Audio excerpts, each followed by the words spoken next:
Hi, this is Diane. I just wanted to come back and share with you. I have a patient that's on methadone that wanted to share his story. Um, so he'll tell you his story and how methadone has helped. And again, if you have any questions, my email is dwood.4@yahoo.com. You can send me a message anytime. Be happy to get you the answer if I don't know it.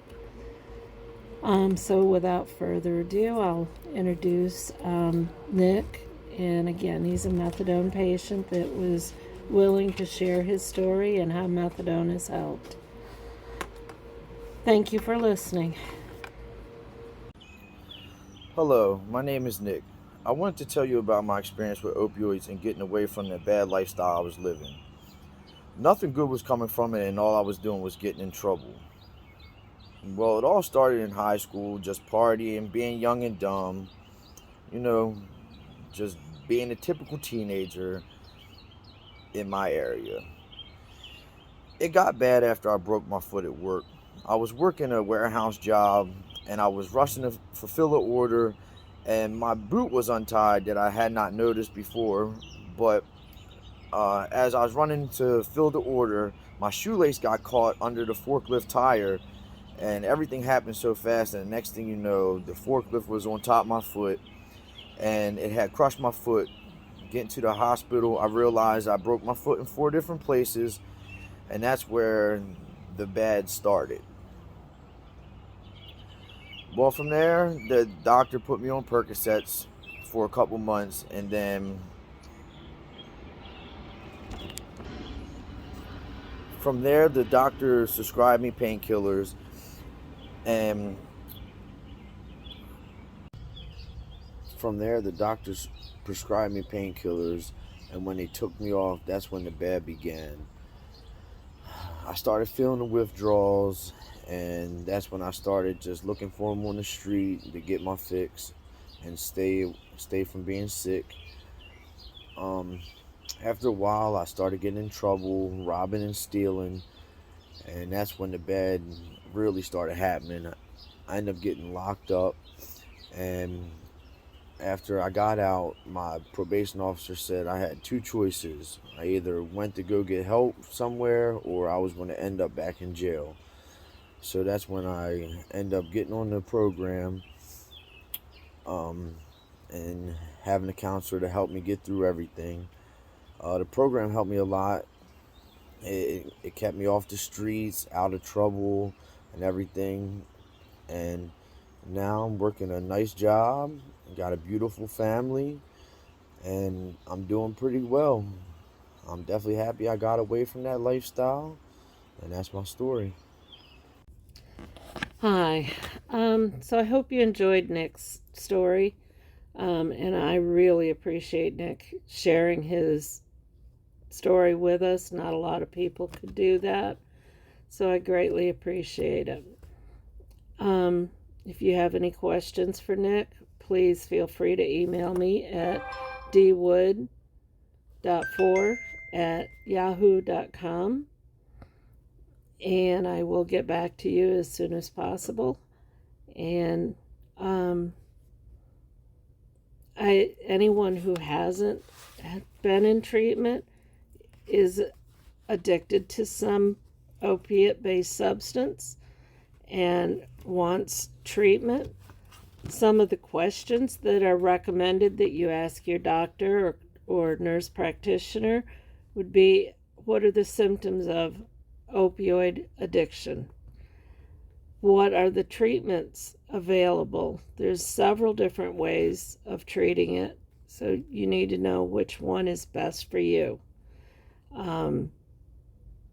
What should I do if I think I have an opioid addiction? Another question would be, how long do I need treatment? Another, where can I find treatment, information about treatment and recovery? Are opioid treatment medications addictive? Are there differences in cost for treatment medications? Does insurance cover the cost of treatment medications? And where will I be treated? So those are some of the things you need to think about, some of the questions you should get answered. I can help you with a couple of those.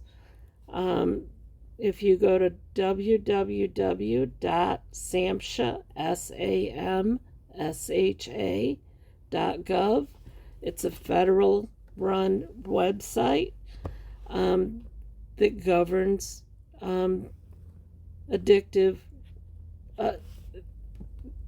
medications used to treat addiction. It will have a list of all places that you can receive treatment. Methadone maintenance, for instance, the code in the chart is MM. I haven't looked it up to find out the buprenorphine or Suboxone or Subzolve, but they're all there in that one place. So they also have several books that you can download. The tip book 43, I think it is the state regulations or state suggested guidelines from SAMHSA. Also, I wanted to share with you today, I've told you a couple of times that I'd shared a couple of my son's poems with you. So I have a couple with me today. One of them is called Open Window. This was his favorite. And it reads, "As I gaze upon an open window, almost dreaming of what tomorrow might bring, feeling the soft gentleness of the breeze, staring upon the heavens, watching the soft twinkle of the stars overhead, slowly drifting off to a better place where I won't feel inferior.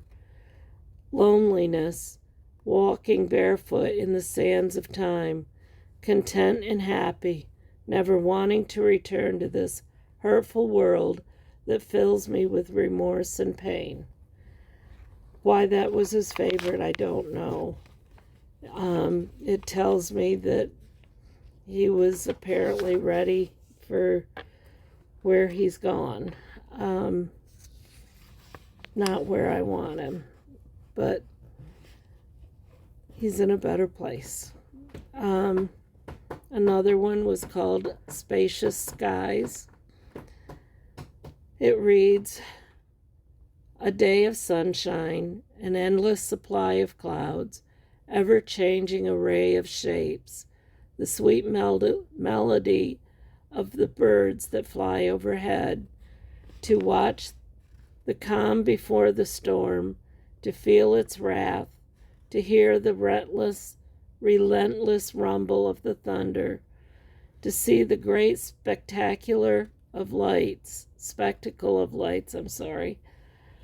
dance across the sky, watching it fade to the distance, as one watches the day turn to night with all the glorious displays of colors, turning slowly dark, revealing a soft blanket of dark blue with countless shine of stars and moon, wishing this wish to share these times with you."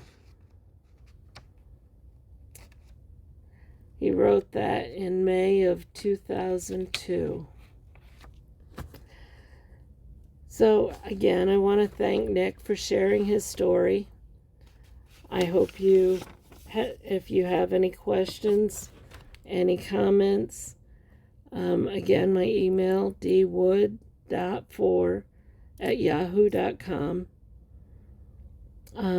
Feel free to send me your responses. Thank you so much. Have a good day. See you next time. Bye.